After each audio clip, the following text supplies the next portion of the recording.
দর্শক, বাংলাদেশ বিমান বাহিনীর সাবেক জ্যেষ্ঠ কর্মকর্তা অবসরপ্রাপ্ত এয়ার কমোডর ইশফাক ইলাহি চৌধুরী এখন সরাসরি যুক্ত হচ্ছেন আমাদের সঙ্গে। জনাব ইশফাক ইলাহি চৌধুরী, আপনার কাছে দুটি প্রশ্ন আছে। আমাদের স্মরণকালের ইতিহাসের ভয়াবহ একটি দুর্ঘটনা, এই ধরনের দুর্ঘটনার কারণ কি হতে পারে? দুর্ঘটনার কারণ তো তদন্ত করেই পাওয়া যাবে, কিন্তু এটা অত্যন্ত দুঃখজনক যে টেক অফ করার পরে পরেই অ্যাক্সিডেন্টটা হয়েছে এবং একটা যেটা গুড়িয়ামের শহর এলাকার মধ্যেই হয়েছে।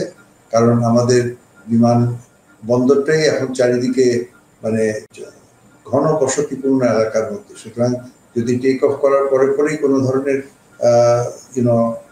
ইমার্জেন্সি হয় এবং সেটা তো একটা এবং আরো এটা যেটা আরো দুর্ঘটনা হলো যে স্কুলের উপরে গিয়ে পড়েছে, যেখানে অনেক ছাত্রছাত্রী একসঙ্গে ছিল। তো এটা আমাদের দুর্ঘটনায়, কিন্তু যে কি কারণে এটা হলো সেটা তদন্ত সাপেক্ষে জানা যাবে। কিন্তু এই মুহূর্তে আমার যা মনে হয় সেটা কোনো একটা মেকানিক্যাল বা ইলেকট্রিক্যাল কিছু একটা ফেইলিয়ার হতে পারে, কিন্তু এটা সম্বন্ধে কোনো এই মুহূর্তে তদন্ত না হওয়া পর্যন্ত আমি বলতে পারবো না। জনাব ইশফাক ইলাহি চৌধুরী, ঢাকার মতো ঘন বসতিপূর্ণ এলাকায় এমন প্রশিক্ষণ চলার যৌক্তিকতা নিয়ে অনেকেরই প্রশ্ন রয়েছে। আপনি কি মনে করেন প্রশিক্ষণ তো লোকালয় থেকে দূরে হওয়া উচিত, তাই নয় কি? এখানে তো প্রশিক্ষণ কিছু করছিল না, সে টেক অফ করছিল। প্রশিক্ষণ এলাকায় আমাদের যে প্রশিক্ষণ এলাকা সেটা হচ্ছে ওই ঘাটা মধুপুরের ওখানে রসুলপুর রেঞ্জে যাচ্ছিল, কিন্তু টেক অফের পরে পরেই তো ঘটনা ঘটলো। টেক অফ তো আপনাকে রানওয়ে দিয়ে করতে হবে, তাই না?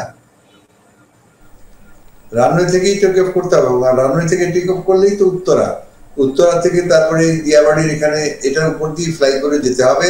ল্যান্ড করতে গেলেও এই দিক দিয়েই ল্যান্ড করে, এবং সারাটা দিন শুধুমাত্র বিমান বাহিনীর প্লেন না, সমস্ত প্লেনই আমাদের টেক অফ করে এবং ল্যান্ড করে এই দিক দিয়ে। এবং দক্ষিণে যদি টেক অফ করতো তাহলে আবার নিকুঞ্জ হয়ে আপনার বাড়িধারা হয়ে গুলশান হয়ে রামপুরা হয়ে প্লেনগুলো চলে যায়, তাই না?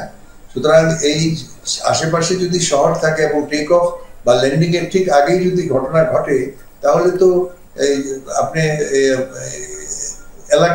এলাকাটাই এইভাবে গড়ে উঠেছে। আমাদের ধীরে ধীরে শহর বেড়ে যাওয়াতে আমাদের এই বিমানবন্দর এখন চারিদিকে আপনার জনবসতিপূর্ণ এলাকা দিয়ে বেষ্টিত, যেটা আইডিয়ালি হওয়া উচিত নয়, কিন্তু সেবাইতে হয়েছে। কারণ এই বিমানবন্দরটাই তো আমাদের হয়েছিল প্রায় আপনার 60-70 বছর আগে, 1960 সালের দিকে 62 সালের দিকে এটা হয়েছিল। তো এখন তো ঠিক আছে না? বিষয়টি পরিষ্কার করে বলবার জন্য ধন্যবাদ আপনাকে। জনাব ইশফাক ইলাহি চৌধুরী, আপনাকে অসংখ্য ধন্যবাদ আমাদেরকে সময় দেওয়ার জন্য।